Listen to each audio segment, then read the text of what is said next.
Ganesha dari jurusan Ilmu Hubungan Internasional 2016 BP 16108513 ingin mempresentasikan hasil penelitian saya yang berjudul Analisis Hambatan WHO dalam mengatasi virus Ebola di Kongo. Kasus virus Ebola di Kongo bukanlah kasus terbanyak di antara negara-negara di Afrika, tetapi kasus virus Ebola di Kongo terus bertambah setiap tahunnya. Berbagai upaya sudah dilakukan untuk menekan pertambahan kasus di Kongo.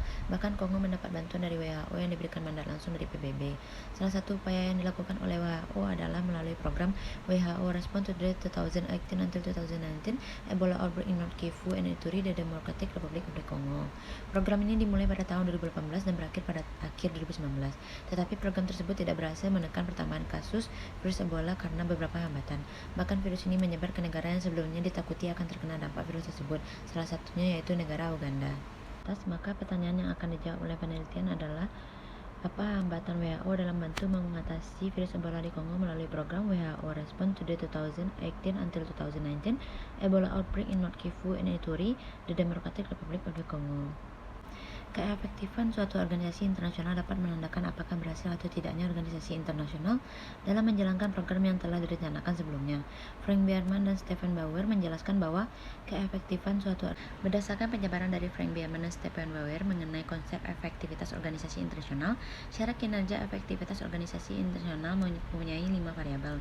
Oleh karena itu, peneliti menarik kesimpulan hambatan yang dialami organisasi internasional juga terkait dengan 5 variabel tersebut, yaitu yang pertama, keterbatasan otoritas organisasi internasional terkait kedaulatan dalam bertindak atau menjalankan programnya tersebut. 2. Lemahnya keterikatan organisasi dengan rezim internasional. 3. Struktur organisasi yang tidak hierarki dan fungsional. 4. Ketidakmampuan organisasi internasional dalam beradaptasi dengan lingkungan internal maupun eksternal. 5. Kurangnya akses sumber daya sebuah organisasi internasional. Kemudian lanjut pada bab 2 pada kondisi masyarakat di Kongo. Konflik yang sudah terjadi di negara Kongo semenjak tahun 1980-an telah merenggut jutaan jiwa manusia antara tahun 1994 dan 2003. Banyak daerah terutama di timur masih terjerat konflik, dan perdamaian dan stabilitas belum mengakar di negara Kongo. Pada periode sebelum wabah virus Ebola, antara tahun 1989 dan 2018, 3.799 konflik dilaporkan di Kongo. Wabah Ebola di Kongo Timur terjadi di wilayah kekerasan dan juga ketidakstabilan politik setelah pemilihan presiden pada Desember 2018. Penelitian menemukan bahwa pada periode prawabah di tahun 2017, insiden konflik per kapita yang dilaporkan di zona kesehatan yang terkena dampak virus Ebola di Kivu Utara dan Ituri adalah 630 kali lipat lebih tinggi daripada di bagian lain wilayah Kongo. Faktor semakin meningkatnya wabah virus Ebola di Kongo, yaitu yang pertama karena konflik di negara Kongo. Interaksi antara kerusuhan sipil dan penularan penyakit semakin menjadi kerusuhan serius di negara Kongo. Kekerasan menegakkan petugas kesehatan dan pusat perawatan Ebola di Kongo yang telah menggagalkan isolasi kasus, pengobatan, dan upaya vaksinasi. Yang kedua, dampak konflik pada masyarakat Kongo. Yang pertama yaitu demokratisasi. Negara telah menggunakan kekerasan terhadap para pemrotes yang menuntut diadakannya pemilihan umum. Negara juga membatasi komunikasi dengan mematikan internet dan layanan pesan selama protes. Individu mengalami pelanggaran signifikan atas hak hidup dan keamanan mereka selama tindakan keras negara. Setidaknya 40 orang tewas dan 500 ditangkap selama protes pada tahun 2016. 120 ditangkap dan 40 tewas pada Desember 2017. Sementara 6 lainnya tewas pada Januari 2018. 2 yaitu performa ekonomi. Terjadi inflasi yang sangat tinggi yang telah melampaui 43% tahun ini, sedangkan rata-rata dunia hanya sekitar 33%. Yang ketiga yaitu human development. Angka kematian di Democratic Republic of Congo rata-rata 5 tahun sebesar yaitu 30%, dan pada tahun 2016 sebesar 28%, yang dibandingkan dengan tingkat tahun dunia yang pada tahun 2016 sebesar 19,1%. 4 yaitu international linkage. Konflik sipil di negara-negara tetangga dan Sudan Selatan semakin meningkat, dan konflik politik berlanjut di Burundi yang menimbulkan risiko keamanan bagi Kongo. Kemudian lanjut kepada dampak virus Ebola di Kongo. Epidemi Ebola membuat layanan dasar seperti perawatan kesehatan dan pendidikan jauh lebih sulit untuk diakses, terutama bagi mereka yang paling rentan. Dan banyak anak yang terkena Ebola menderita stigma, isolasi, dan kemiskinan yang meningkat ketika mereka atau anggota keluarga jatuh sakit atau meninggal akibat virus Ebola tersebut. Lanjut pada bab 3 yaitu peran WHO di Kongo melalui program WHO Response to the 2018 until 2019 Ebola Outbreak in North Kivu and Ituri, the Democratic Republic of the Congo, yaitu yang pertama yang membahas WHO di Kongo. Keberadaan WHO di Kongo dengan mempunyai mandat yaitu untuk mencapai hasil kesehatan yang lebih baik melalui nasihat teknis dan kebijakan, pengembangan dan pembagian pengetahuan, dan pertemuan mitra kesehatan telah dilakukan sebelumnya dengan berbagai cara. Salah satunya pada kasus virus Ebola yang di Kongo, penularan virus Ebola dari pria ke wanita setelah terpapar dari air mani yang terinfeksi dari korban telah dilaporkan dalam satu peristiwa dan telah dicurigai di beberapa lainnya. Kemudian WHO membuat beberapa strategi untuk mengatasi hal tersebut, yaitu yang pertama, semua penyintas Ebola dan pasangan seksual mereka harus menerima konseling untuk memastikan praktik sesuai yang lebih aman dan diberikan kondom ketika keluar dari Ebola Treatment Center. Yang kedua, laki-laki yang selamat dari Ebola harus ditawari tes air mani pada 3 bulan setelah timbulnya penyakit Ebola, dan kemudian bagi mereka yang dites ternyata positif, setiap bulan setelahnya sampai air mani mereka dites negatif untuk memeriksa virus dua kali dengan tes virus yang telah disediakan dengan interval setidaknya 1 minggu antara tes tersebut. Lanjut kepada upaya WHO dalam mengatasi virus Ebola di Kongo melalui program WHO Response to the 2018 until 2019 Ebola Outbreak in North Kivu and Ituri, the Democratic Republic of the Congo. Yang pertama yaitu Strategic Response Plan 1, Rapid Response.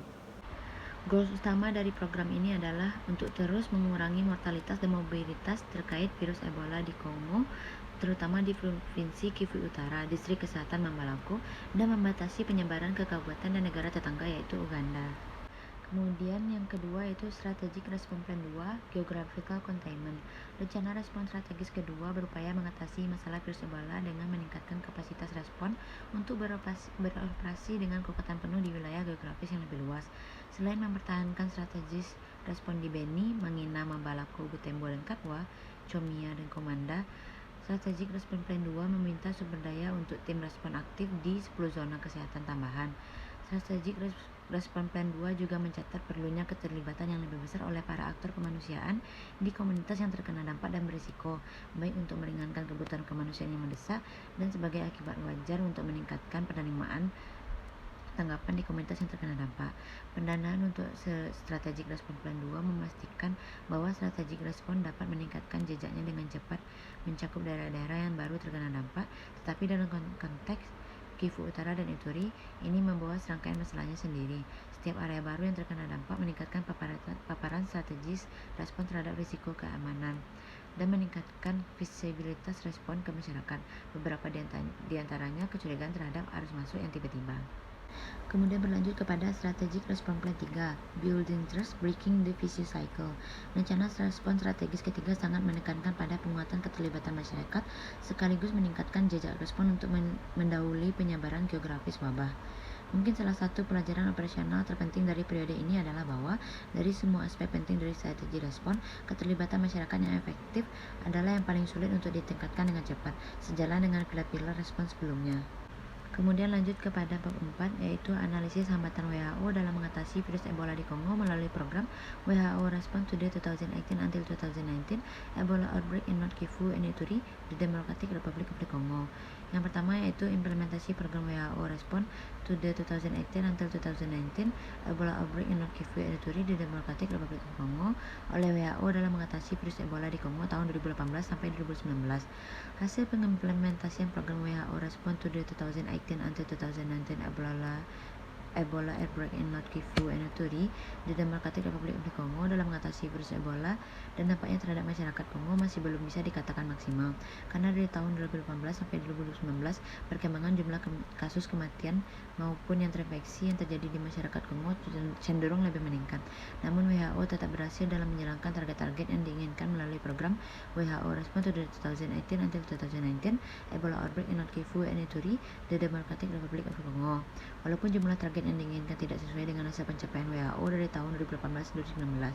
Pada pelaksanaan program strategi Respon Plan 1, Respon Plan 2, Respon Plan 3, WHO mengalami kegagalan pada target yang akan dicapai dalam program tersebut.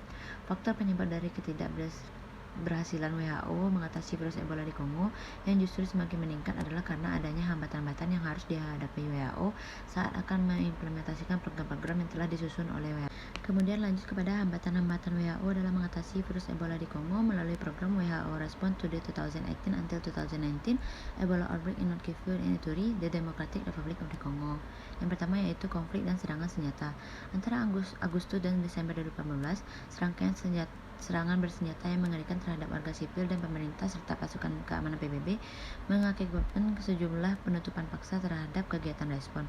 Serangan pertama terjadi menjelang akhir September 2018 ketika serangan bersenjata terhadap warga sipil di kota Beni yang terkena Ebola menewaskan 21 orang. Segera setelah itu, masalah keamanan dan masa berkabung masyarakat mengakibatkan penghentian sementara kegiatan tanggap darurat.